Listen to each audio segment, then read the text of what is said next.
So today I will be talking through a large number of camera shots, starting with the basics and then moving on to more complex and interesting camera work. I will be saying the definition of them, what they mean, why they're used, and explaining a little bit how they're used in the thriller genre, which is my chosen genre. So, a close-up.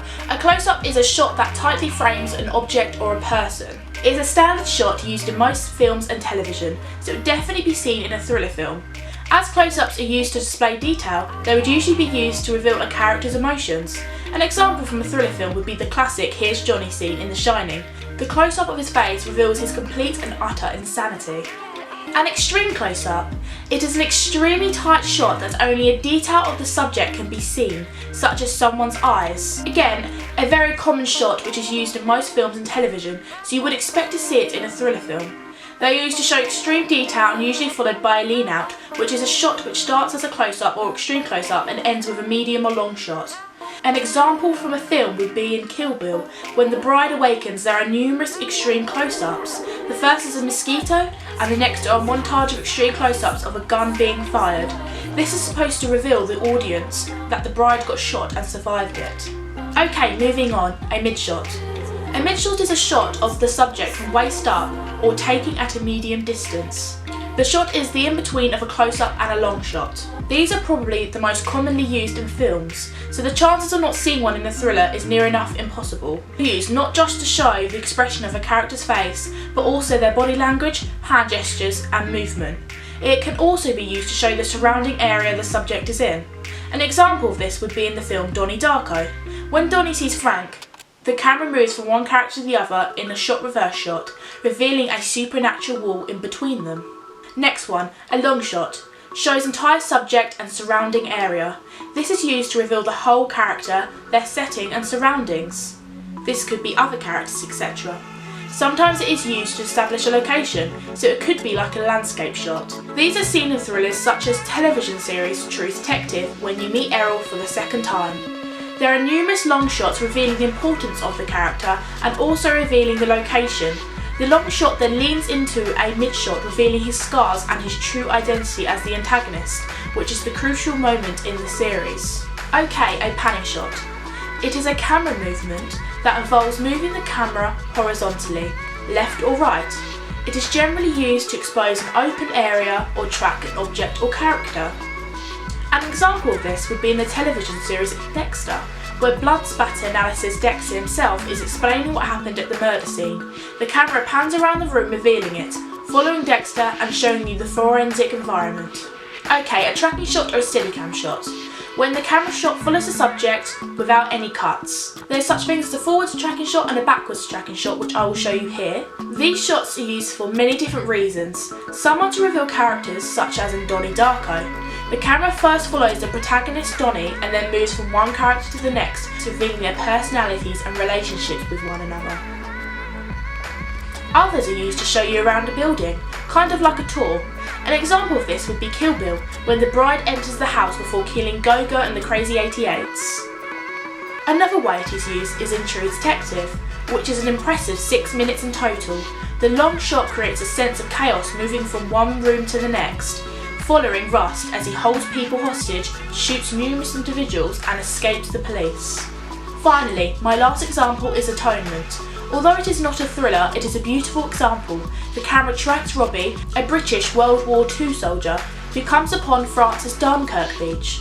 The shot reveals the wreckage of this area and really gives you a feel of the whole entire atmosphere and a complete variety of emotions when passing by hundreds of different soldiers.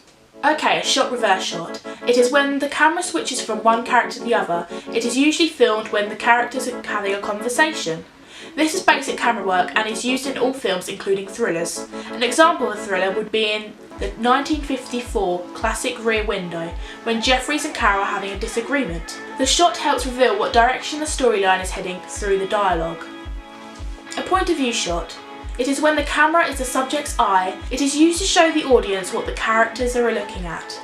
A typical example of this used in thriller films would be when the victim is running away from the murderer. A thriller example of this would be in the film Vertigo.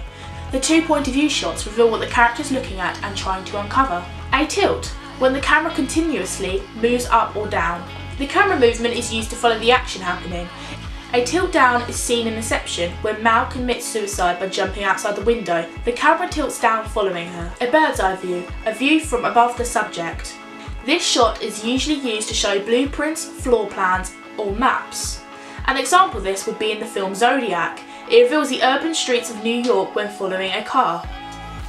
Another example would be Kill Bill, when the bride is in Vernita's kitchen. The shot reveals the divide between the two characters and the bright colours juxtaposing against the serious situation. Next up, a worm's eye view. It's the opposite to a bird's eye, a view from below the subject. This can be used for a third perspective, or more commonly to make the subject appear tall and strong.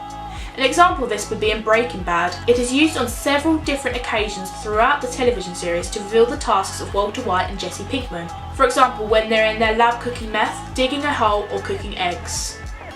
Okay, over the shoulder shot. It is a shot of someone or something, taken from over the subject's shoulder. It is used to frame the image of whatever the camera is pointing towards. It can also be used when two characters are having a discussion. An example of this would be in American Horror Story, when Twisty the Clown comes into a long shot, creating an over-the-shoulder shot. The background reveals the girl looking very unsure while you see the back of the clown's head moving towards her. A two-shot, a mid-shot that displays two people in the frame, used mainly when you want to establish links between characters. This can be seen in the film From Dusk Till Dawn. When Seth and Richie get into trouble at the convenience store, the two-shot clearly frames both of them, revealing how they are arguing, which links their relationship, which is brothers. Okay, starting with a shallow focus. It is a technique using a small depth of field. In shallow focus, one part of the subject is in focus while the rest is out of focus. It is typically used to emphasise one part of the image over another. True Detective does this well with the character Rust. Parts of his body are in focus while the others are not. His cigarette and the Christian cross on the wall seem to be highlighted more from how they come in and out of focus smoothly. This suggests ideas of his personality and character. Another example would be the very famous thriller Seven. The opening credits include a montage of extreme close-up shallow focus shots of evidence and files, etc. They also give clues to what the film may be about, yet still keeping the theme of mystery. A dolly zoom, a cinematic technique in which the camera moves closer or further away from the subject, while at the same time adjusting the zoom angle to keep the subject the same size and frame. The effect is the subject appears fixed while the background size changes. This is used to create an unnatural effect, usually seen in thrillers when a character has a moment of realisation which adds dramatic effect. The effect was first used by Eamon Roberts in the film Vertigo.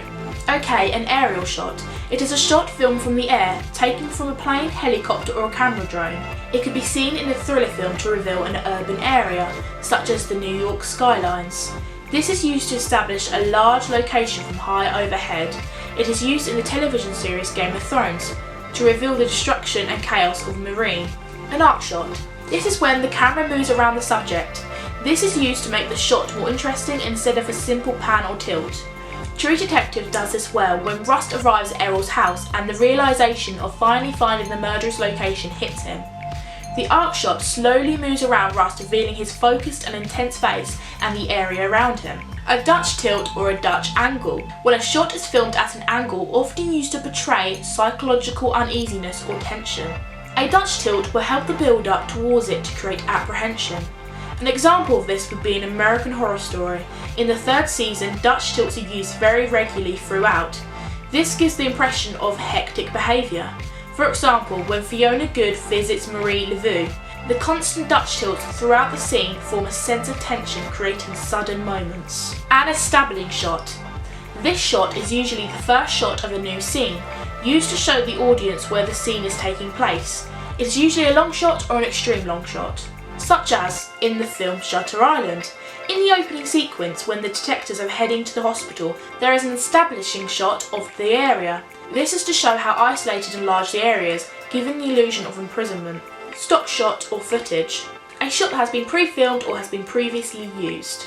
This footage is used for many different reasons. For example, in the thriller Lucy, it is used to relate to what the characters are saying. It could also link to a character's personality. It generally just makes the scene more exciting for the audience and gives them something new to look at. A whip pan. A shot that is the same as a pan but is so fast that the picture blurs. Usually used for transitions between scenes or between different shots. It's used in thriller films to enhance fight scenes. For example, if a character throws a knife at another. This is shown in the film Kick-Ass. When Hit Girl goes on a rampage and kills a large number of people, the whip pan shows how skillful she is with a knife. A crane shot. A shot where the camera is placed on a crane or jib and moved up or down. Often used to highlight a character's loneliness because the camera goes up, it leaves the character making them appear smaller and more vulnerable. A thriller example of this shot would be in the film A Touch of Evil. This time it is used to show the surrounding area and two different actions happening at the same time. Okay, finally, a pullback. A zoom or dolly that moves back from the subject. This is used to reveal the whole context of the scene. For example, in A Clockwork Orange. The shot starts with a close-up of Alex, the main character, and then slowly zooms out, revealing the rest of the room. Okay, that's it. Thank you very much for watching. I'll be posting some more videos up soon, so just keep your eyes peeled. See you soon.